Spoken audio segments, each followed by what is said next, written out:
This podcast is brought to you by Contessa Digital. Do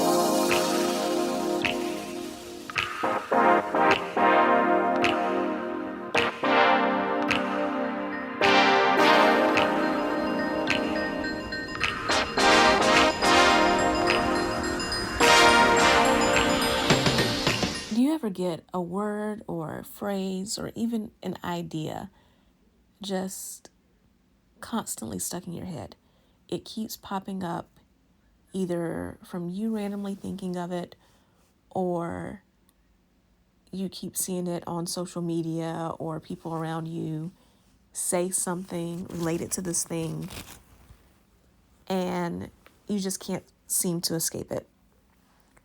Well, that is what happened to me recently, and that is what is inspiring this episode. Welcome to Confidently Cherished. My name is Keshia Rice. I am a dating coach and hypnotherapist.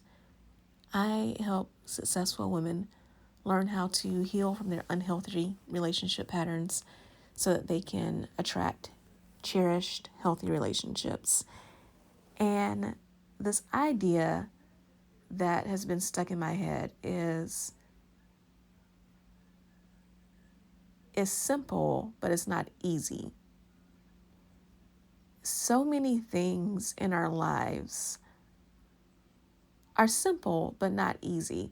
And when you're someone like me, you're in the space of self-development, you're coaching, you're helping other people live their best lives. This is one of the hardest things about the job, because oftentimes, women approach me and they ask me for advice on a certain situation. And the answer that I give is something that is simple. And because they hear something simple, they think, well, that can't be all there is to it, right? Because if that were all there was to it, I would have already done it by now. Everything would be solved. I'd be happy. There wouldn't be this issue. But just because these things are simple, that doesn't mean they're easy. Like, we know that we'll have better health outcomes if we take more steps every day, right? Not necessarily the 10,000 steps a day that you hear that was part of a marketing campaign from a while ago. But, I know people who do 7,000 steps a day. I know people who do 15,000 steps a day. And that is simple. All you have to do is walk. But at the same time, I believe if you did hit the 10,000 steps a day, it's the equivalent of walking. I believe I heard it was the equivalent of walking almost 2 hours a day. So, people don't necessarily have a lot of time to do that. So I'm telling you all of this because today's episode is actually about 5 simple things that quote unquote high value women do. And yes, I know people are over the idea of high value men and high value women, but just because social media messed something up doesn't mean the concept in its original intent wasn't true, right? And I do teach women how to be their most valuable selves. The greatest relationship you have is the relationship with yourself, and then everything else pours out of that. So it is important that you become the best version of you, that you love yourself. And then, once you do that, it becomes so much easier to bring in the great relationships. So let's talk about these 5 things that high value women don't do. And all of these are, again, simple, but depending on your past, maybe not as easy. Number 1 is oversharing. Just in general, women are in society expected to be talkative, expected to, have the conversations, make all the connections. We're expected to share, right? We're expected to do the sisterhood thing and gossip together and tell each other secrets and all of that. Although I will say, it is my personal experience that men are huge gossipers as well. My dad is probably the biggest gossip I know. But nevertheless, this idea is ingrained that like we have to constantly share everything and tell people everything to make deep connections. And then you have social media where people have normalized going on Instagram, going on TikTok, and literally crying about their day. I get it. And on one hand, I encourage healthy vulnerability. At the same time, one, oversharing is often a trauma response. It is a Hail Mary attempt at building connection with someone who previously has not shown you as much of a willingness to build that connection, which means that you are giving someone something that they don't appreciate. And you are also giving off desperate energy. The other thing about that is, well, we're talking about feminine and masculine energy. The masculine likes a little bit of a mystery, likes having a puzzle to solve. And if you truly want to be magnetic, if you want to be more attractive, part of that is allowing people to earn getting to know you. And that means not telling all of your business from the start. It means taking the time to let people build trust with you before you share a whole lot of your personal life. And there are plenty of ways that you can do this. You can keep your answers shorter in conversation. You can curate the things that you talk about.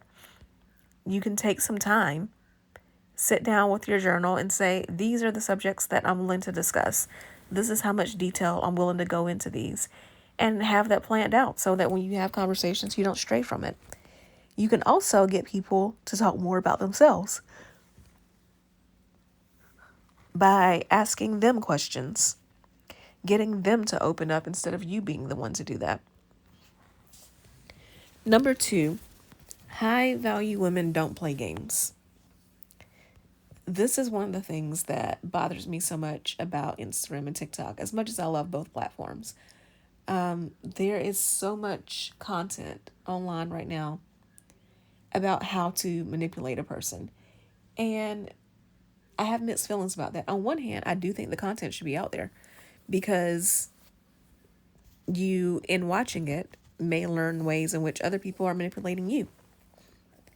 And, oftentimes this is a first step for a lot of women. I have plenty of clients who've come to me and they say that they were motivated to see a coach because they came across a video. They realized that the relationships that they've been in up to this point lacked boundaries, lacked mutual respect, involved a lot of game playing.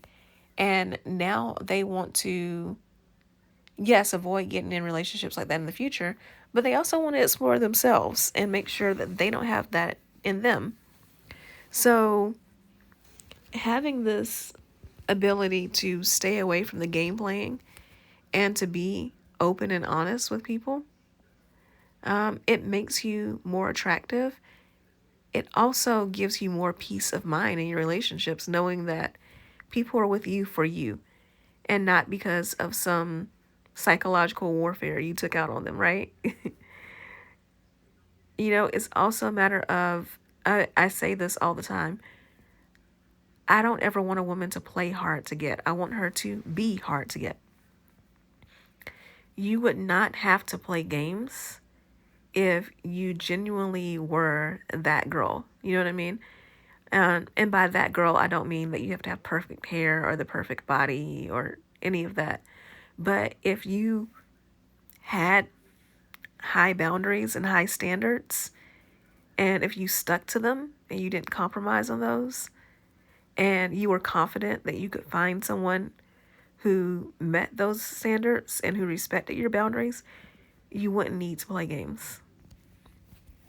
Number 3 is compromising yourself, which kind of follows from this idea of not playing games.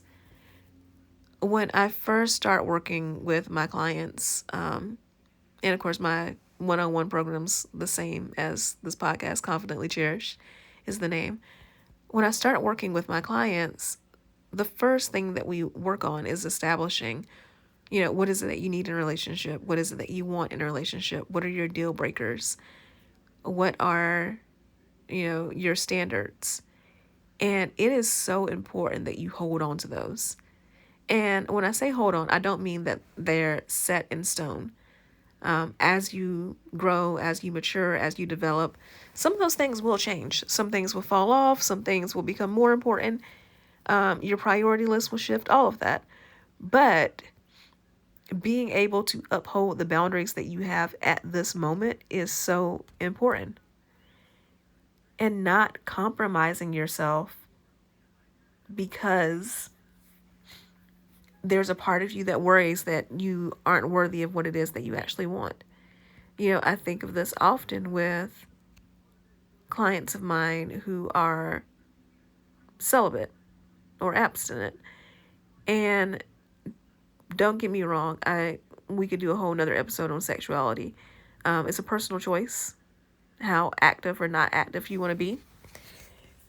At the same time, I see it happen so often that women will say they want to be celibate and they have their reasons, whether it's religion or whether it's just, not wanting to attach to a man too quickly. There's a whole host of reasons for abstaining from sex. And they will say this is what they want, but then the second a man sweet talks them, they end up in bed with him. And it is because this craving, this desire for affection, for someone to truly love them, that is stronger than the boundaries and the standards that they've set for themselves. And until you fix that issue, you will constantly find yourself in these cycles of unhealthy relationships. Number 4, we are on number 4. Number 4 is high-value women don't feel the need to constantly justify themselves. In fact, I'm not even going to give a long explanation on this. No is a complete sentence. If you don't want to do something, if you're not comfortable with something, you don't have to give people a million explanations as to why. No is a complete sentence. And the final thing that high-value women don't do is make excuses for another person. It is important that when we go into this realm of love and dating and relationships, that we find a good balance between our head and our heart. Because yes, you can be extremely attracted to someone. You can think that on paper they're a good match. But if you find yourself constantly having to justify being with them, that's a sign that you shouldn't be with them. I remember dating a guy years ago that, I grew up in a family that's very punctual. Being on time is considered late. Being early is considered on time. And I remember dating a guy who was always late every time we went out. Every time we were supposed to meet, he was late. And I remember complaining to a friend about this. And she was saying that she was surprised that I put up with it, knowing how I grew up. And I used to always have these excuses, he's really busy at work. They're always asking him to do extra projects and to stay late. Or where he lives is on the other side of town from me. I'm sure traffic was heavy. And finally, I had to get to the point where I loved myself enough to tell myself, he's always late because he doesn't value your time. If he truly valued your time, he would make more of an effort to be on time. Like, it's one thing to occasionally run late, Like, yes, accidents on the highway happen and things like that. But if it is every single time you meet this person, they're late, that person doesn't respect you. And I found myself constantly making all these excuses and finding all these other ways to justify when he did the bare minimum. I would point that out to my friend as proof that he actually cared. If he actually cared, I wouldn't need to do that. So those are the 5 things that high value women don't do. They don't overshare. They don't play games. They don't compromise themselves. They don't justify themselves. And they don't make excuses for other people, particularly not for men. So let me know. Have you ever been guilty of any of these things? You can head to social media. You can head to Instagram, TikTok, or YouTube. I'm at Keshia Rice on all of those. And screenshot this episode and let me know what you think. Talk to you soon. Bye. Hey there. So you made it all the way to the end of the episode, which means I have 2 things to say. 1, thank you so much. I truly appreciate it. And 2, you like me. You really like me. So I would appreciate it if you would show that like by subscribing to this podcast so that more people can hear about it and enjoy it as much as you do.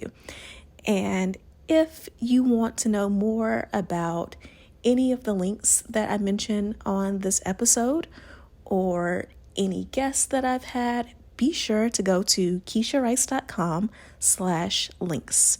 That's KeshiaRice.com/links. I can't wait to talk to you again in the next episode. So see you then.